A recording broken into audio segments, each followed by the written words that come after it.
There can only be one winner, and you're looking at it. Let's go.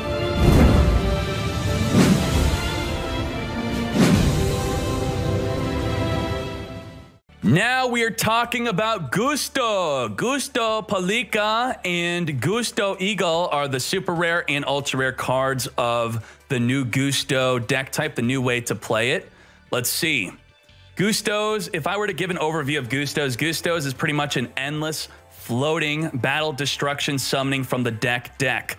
Through endless floating, you then want to be able to Synchro Shokan. So if they destroy your monster by battle, you summon a monster onto the field. If they destroy that monster by battle, you summon another monster on the field. They should never get to your life points. Endlessly, you are summoning from the deck onto the field for the goal. You got a goal. Your goal is to summon Daigusto Guldos. Daigusto Guldos is the boss monster of the deck. It is a level 5 Synchro. Once per turn, you could shuffle 2 Gustos in your graveyard back into the deck to just target a face-up monster in the field, destroy it. So it requires 2 to Synchro Shokan. What you use to Synchro Shokan, put them back in the deck. So float on the field, reuse your floaters by shuffling them back in the deck, and just keep summoning Guldos. Guldos can not shuffle itself from the graveyard back into the extra deck. I was just thinking, you know, damn, that would have been really good because it specifically says into the main deck. Otherwise, that would be like you could summon 4 or 5 Guldos. Unfortunately, you can't do that. Now, how are you going to summon Guldos? What's floating? The main card that you're using is Palika. Palika on normal or special summon will special summon a Gusto from the graveyard. It must summon a Wind Tuner from the graveyard. So if they attack your monster on your turn, they attack your Eagle, your level 1 super rare tuner, you could special summon Palika from your deck onto your field to re-special summon your Eagle back onto the field. You can only summon wind monsters for the rest of the turn, but that's only on the turn it's summoned. So if you do that on your opponent's turn, then it becomes your turn. You could Synchro Shokan whatever the hell you want. So that's a very good way to get Palika out. Or the ideal way to use Palika is to normal summon it and then special summon a level 2 tuner like Gusto Falco to make an instant level 5 Guldos your boss monster.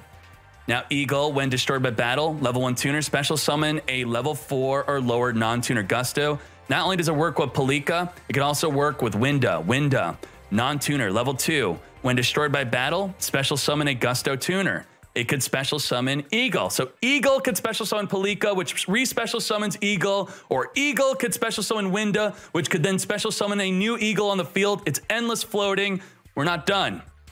We have Guldo, another Gusto Guldo, another floater, level 3 tuner. When this card is sent from the field to the graveyard, you can special summon 1 level 2 or lower Gusto from your deck. So Guldo could also search for your Winda or your Eagle. It's all connected, okay? Play the X-Files music. God damn it. It's all connected. That's the conspiracy. Endless floating. And then you want to summon your Guldos to destroy monsters in the field and shuffle your floaters back in. The rest of the cards are garbage. And the only non-floating card that doesn't special summon from the deck or the graveyard is going to be Falco, because Falco has that synergy with Palika to make that instant Guldos. We also have a new card called Daigusto Falcos. It's a level 4 Synchro. When this card is Synchro summoned, all Gusto monsters currently in the field gain 600 attack permanently. So if they attack your Eagle, you special summon Palika, Palika special summon Eagle. On your turn, you could Synchro them for an instant Falcos for a permanent 600 attack boost onto all of your Gustos. That's a decent combo. And through the replays, I think in the replay I was able to Synchro Shokan with Palika, with an Eagle in the field. So if anything were to happen with this, we would just redo the whole combo with Eagle. It's float and Synchro. Float and Synchro. Let me show you a proof of concept deck with it. Proof of concept. Everything we talked about with a very large extra deck, by the way. You guys are going to have to choose what you want. Float, float, float. Special from the grave, and Gusto Falco works with Palika to special from the grave. This is a proof of concept just to prove that the combos do work and how to work with them. I'm not saying that this is the ideal best way to build a deck. I probably would put Sphere Kribos in with level augmentation to work with Eagle. Eagle special Palika. Palika special summon Eagle. Reveal Sphere Kribo. Increase Eagle by 1 level. And then you can make your level 5 Synchro Shokan. This deck can make Armades. It can make Sahimith. Sahimith is very good. 3/3 Sahemoth, but not the turn you normal summon Palika, because Palika could only summon winds the turn it is normal summoned. So if you special summon on your opponent's turn, that's when you could do that combo. The other card you could also special summon is Colossus. Colossus, 2300 defense. You could once per turn target a face-up monster your opponent controls, reduce its attack to 0, and if you do, its effects are negated. That would be Winda plus Eagle to make that. And then you also have the level 6 Synchro Shokan, which is an older card. This would be Palika plus your Guldo to make Eagles. Eagles, what he does is during the end phase, you could destroy a face-down card. Okay? Enjoy the replay footage of how this deck works. Should be a fun Synchro deck when it comes out. All right, we have, you don't want these. These are not good at all. You want them in the deck, actually. That's unfortunate, but we got one floater. We got the floater. We'll end our turn. Let's draw. All right, Winda is feeling feisty. Winda is feeling so feisty that she's going to be summoned onto us and then swing in. Swing in, feisty Winda. Yes, we're going to trigger effect because you destroy us by battle because you're a goddamn fool. We're going to summon Palika. Palika is going to special summon on the field. Palika is going to trigger to special summon the monster that special summoned her back onto the field. Beautiful. Its effect's negated while in the field, but its effect only activates while in the graveyard. So that's perfect. Such a good play right there.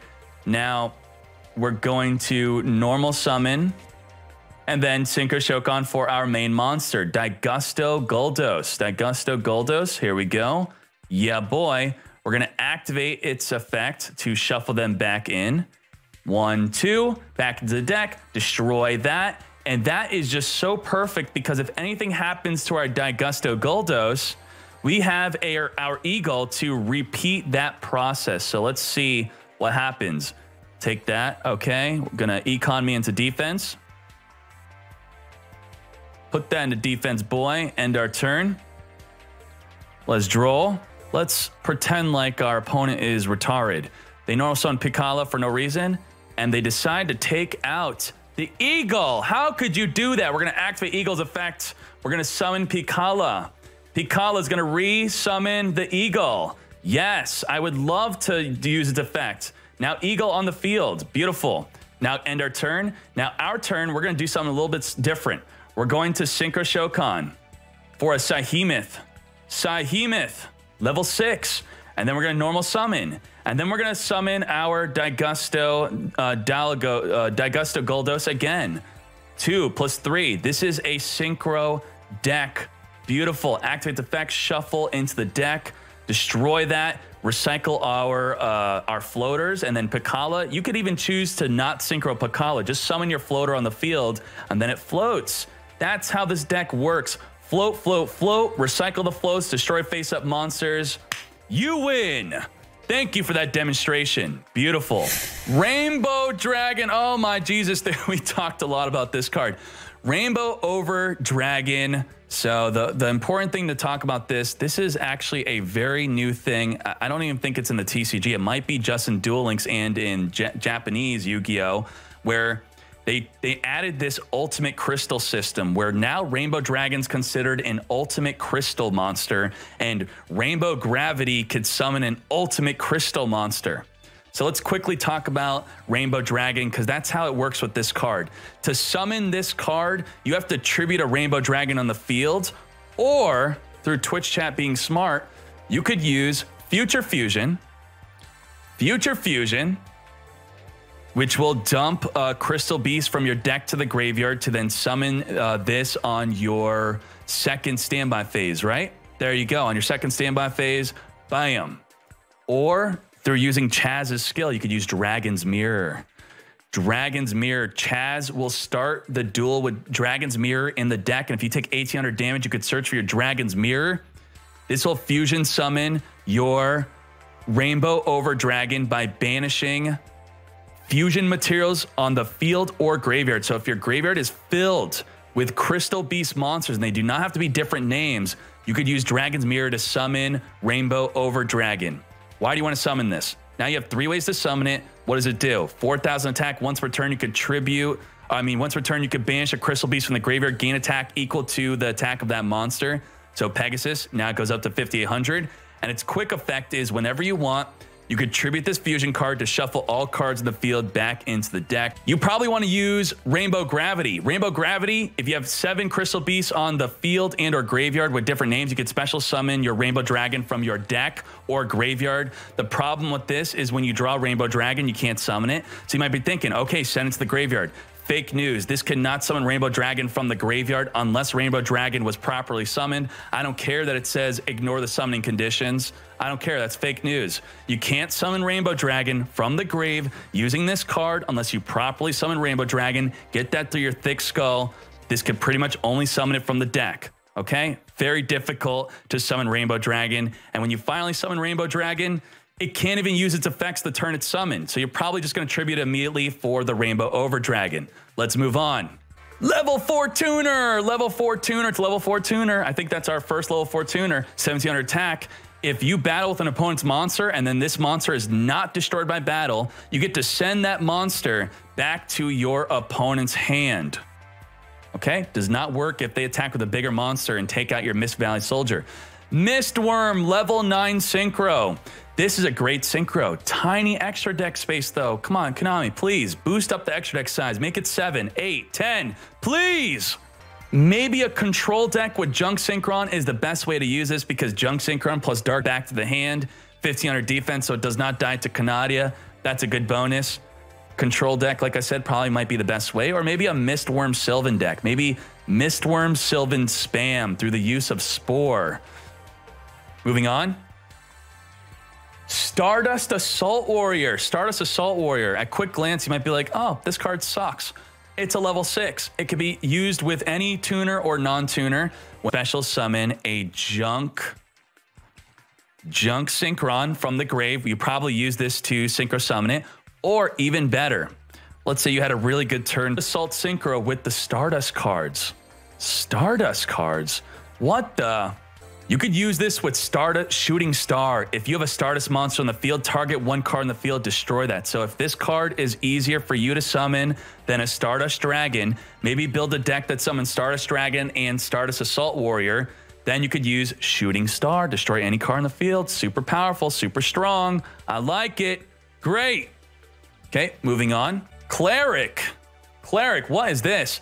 Level 3 Psychic, 2100 defense, on summon or flip, put it to defense.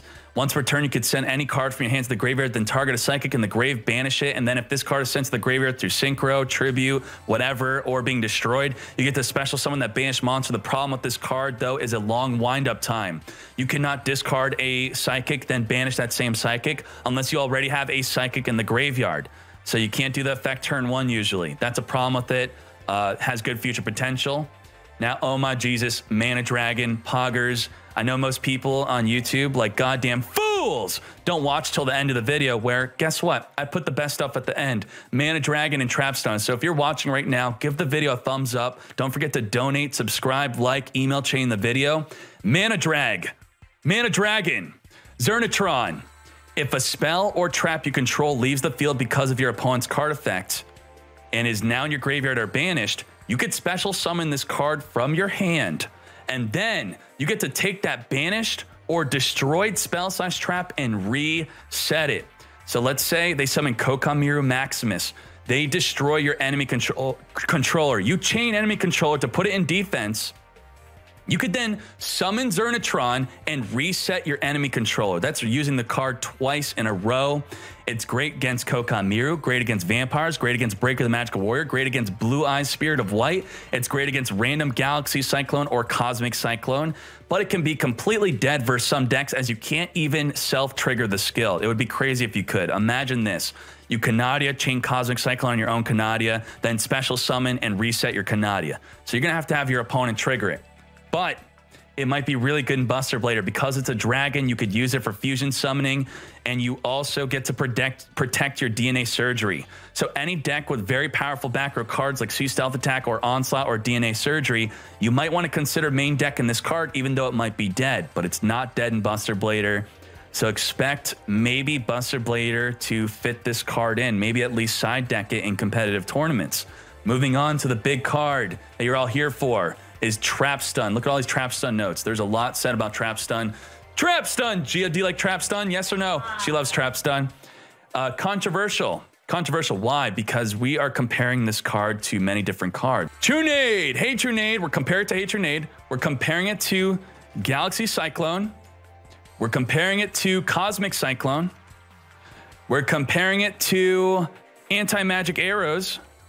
And we're also comparing it to 7 Tools of the Bandit. Hey Trunade is semi-limited. It's tied with enemy controller. It's a -1 because you better OTK or build a huge field after a Hey Trunade or you're gonna be -1, okay? Anti-Magic Arrows.